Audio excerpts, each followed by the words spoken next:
മെഷീനറീസുകൾ എത്തിയത് 12 മണിയായി. അത് വന്ന് തുടങ്ങി ഒരു മണിക്കൂർ തെരഞ്ഞു. അതിലൊരു തെങ്ങിൻ തടി കിട്ടി. ആ തെങ്ങിൻ തടി ഇപ്പോൾ കരക്കി വലിച്ച് കയറ്റിയിട്ടു.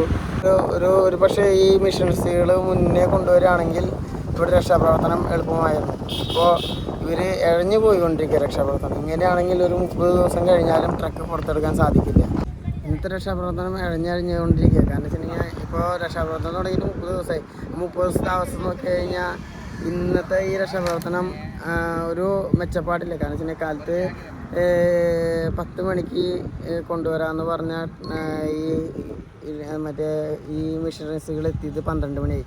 അത് വന്ന് തുടങ്ങി ഒരു മണിക്കൂർ തെരഞ്ഞു. അതിലൊരു തെങ്ങിൻ തടി കിട്ടി. ആ തെങ്ങിൻ തടി ഇപ്പോൾ കരക്കി വലിച്ച് കയറ്റിയിട്ടു. മെഷീനറീസുകൾ കൊണ്ട് അവർ മടങ്ങി. ഇപ്പോൾ 2:30 ഇപ്പോൾ തെരച്ചിൽ അവസാനിപ്പിച്ചു.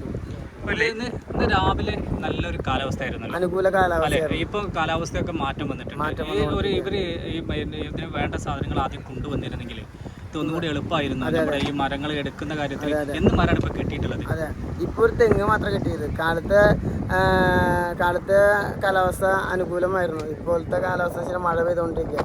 കാലത്ത് അല്ലെങ്കിൽ ഒരു പക്ഷേ ഈ മെഷീനറീസുകൾ മുന്നേ കൊണ്ടുവരികയാണെങ്കിൽ ഇവിടെ രക്ഷാപ്രവർത്തനം എളുപ്പമായിരുന്നു. ഇപ്പോൾ ഇവർ ഇഴഞ്ഞു പോയിക്കൊണ്ടിരിക്കുക രക്ഷാപ്രവർത്തനം. ഇങ്ങനെയാണെങ്കിൽ ഒരു 30 ദിവസം കഴിഞ്ഞാലും ട്രക്ക് പുറത്തെടുക്കാൻ സാധിക്കില്ല. ഇന്നലെ മുതൽ അവർ പറയുന്നത് ഇവിടെ ഒരു ആൽമരം ഉണ്ടെന്നാണ്. ആൽമരം വലിച്ച് കയറ്റാൻ വേണ്ടിയിട്ട് ക്രെയിന് കൊണ്ടുവരുമെന്നാണ് പറഞ്ഞത്. അപ്പോൾ ഇന്ന് ഉച്ചയ്ക്ക് അവർ എത്തി. അപ്പോൾ ആൽമരം ഇതുവരെയായിട്ട് അതിനെക്കുറിച്ച് എന്താണ് പറയുന്നത്? ആൽമരം പുറത്തെടുക്കുമെന്നാണ് ഇന്ന് പറഞ്ഞത്. പക്ഷേ ഇന്ന് ആൽമരം പുറത്തെടുക്കാനുള്ള ട്രക്കല്ല കൊണ്ടുവന്നത്. അതിനായിട്ട് ചെറിയ ട്രക്കാണ്, ഈ ക്രെയിനാണ് കൊണ്ടുവന്നത്. അതുകൊണ്ട് ഒന്നും സാധിക്കില്ല. ഇതിൻ്റെ രക്ഷാപ്രവർത്തനത്തിനായ മെഷീനറീസുകൾ ഇതുവരെ ഇവിടെ എത്തിച്ചിട്ടില്ല. ഇപ്പോൾ എന്ത് മരമാണ് കിട്ടിയിട്ടുള്ളത്? ഒരു തെങ്ങിൻ്റെ തടി. ആ തെങ്ങിൻ്റെ തടി കാട്ടിൽ നിന്ന് ഒലിച്ചു വന്ന തെങ്ങിൻ്റെ തടിയാണ്. അതെ. ഇന്ന് കാലത്ത് വന്നപ്പോൾ നമ്മുടെ ലക്ഷ്മണൻ നായിഡു സാബിൻ്റെ ജ്യേഷ്ഠനെ കണ്ടു. അപ്പോൾ ജ്യേഷ്ഠൻ പറയാന്ന് വെച്ചിട്ടുണ്ടെങ്കിൽ അദ്ദേഹം അർജുൻ ചേട്ടനും ഒരുമിച്ച് ചായ കുടിച്ച് 10 മിനിറ്റ് അർജുൻ ചേട്ടൻ ചായ കുടിച്ച് ലോറിയിലേക്ക് കിടന്നുറങ്ങാൻ കയറിയപ്പോഴാണ് നമ്മുടെ ലക്ഷ്മണൻ ചേട്ടൻ്റെ ജ്യേഷ്ഠൻ ആ കടയിൽ നിന്ന് പോയി. ആ പോയ 10 മിനിറ്റിനുള്ളിലാണ് മലയിടിഞ്ഞ് വന്നത്. അപ്പോഴാണ് ഈ സംഭവം. അപ്പോൾ പറഞ്ഞു, ഈ അദ്ദേഹം മുറച്ച് നിൽക്കുന്നുണ്ട്. ഈ ലോറിയും അർജുൻ ചേട്ടനും ലക്ഷ്മണൻ ചേട്ടൻ്റെ ചായക്കടയും ഈ ലക്ഷ്മണൻ ചേട്ടൻ്റെ ചായക്കടയുടെ ബാക്ക് സൈഡിലാണ് കിടക്കേണ്ടതെന്ന്. ഇവരൊക്കെ ഇപ്പോഴും തെരഞ്ഞുകൊണ്ടിരിക്കുന്നത് വെള്ളത്തിൽ തെരഞ്ഞിട്ട് ഒരു കാര്യമില്ല. ലോറി കിടക്കുന്നത് മണ്ണിനടിയിലാണ്. അല്ല, ഈ ലോറി ആദ്യം നിന്നിരുന്ന സ്പോട്ടും ഇപ്പോൾ ഇവർ തിരച്ചിൽ നടത്തുന്ന സ്പോട്ടും തമ്മിൽ എത്ര വ്യത്യാസമുണ്ട്? എത്ര അകലുണ്ട്? 500 മീറ്റർ അകലുണ്ട്. അത്രയും അകലത്തേക്ക് ലോറി പോവില്ല. ലോറി ഒരിക്കലും പോവില്ല. ലോറിക്ക് ഇത്ര വെയിറ്റ് കയറ്റിയ ലോറി ഒരിക്കലും പോവില്ല.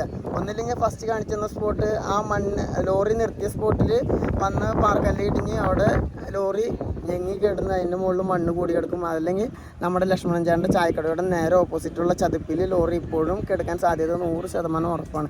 ആ കാര്യത്തിൽ പ്രസ്താവനയിൽ ഉറച്ചു നിൽക്കുന്നത്. സൈഡിൽ അവിടെ വീടുകളുള്ള സ്ഥലത്ത് ചതുപ്പാണ്. ആ ചതുപ്പിലുണ്ട് ലോറി. അതിൻ്റെ മുകളിലാണ് മലയിൽ നിന്നുള്ള മണ്ണും കല്ലുകളും വന്ന് കിടക്കുന്നത്.